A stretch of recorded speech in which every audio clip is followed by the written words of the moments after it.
шаарынын тургуну болом. 2021 жылдын 5 октябрынан баштап балам Кадырбаев Мирбек 15 жашта ооруп башым деп эле жатып калды. Невропатологка кайрылсак томография өткүлө деди. Томографиядан опухоль головного мозга и гидроцефалия деген диагноз коюшту. Анан эмне кылышыбыз керек десек, срочно операция кылыш керек деди. Бир 2-3 күн өткөндөн кийин баланын состояниясы аябай ухудшение болуп кетти артка. Тамак ичпей, кусуп, эс учун жоготуп, судороги болуп баштады. Биз тез арада нейрохирургияга национальный госпиталь алып келип, 1 ноябрда, ошо 1 ай өткөндөн кийин операция жасаттык. Операциясы ийгиликтүү өттү, Кудайга шүгүр.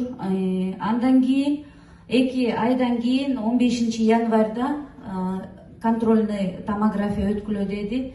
Кайра келип өтсөк, баягы суусу кайра толуп баштаптыр. Могу 1-доо деп турганда.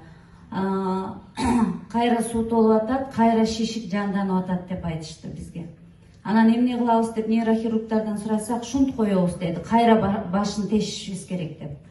Анан эми өз кичинекей 15 жашта бала болсо деп биз эмне кылсак деп, анан ага чейин бул компания менен кичине тааныштыгым бар эле.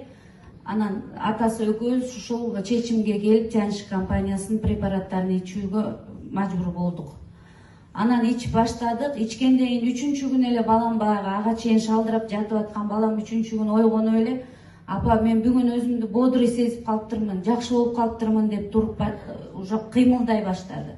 Ошондон бери зрениясы да уже жакшы болбой бараткан, көзүнүн көрүүсү начарлап барат эле.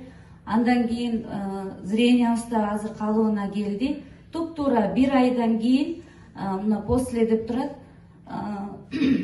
томография өтсөк, уже могу позицияларында уже суу азайып, почти жок болуп калыптыр. Аябай таң калыштуу болду бизге, ий сүйүнүчтүү кабар болду. Ошондон бери балам графиги менен, өзүнүн убакыт сааты менен дарыларын ичип атат.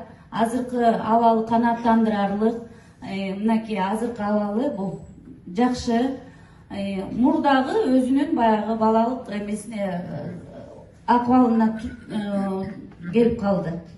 Кудайга шүгүр. Ушул Жаншик компаниясына терең ыраазычылык билдирем.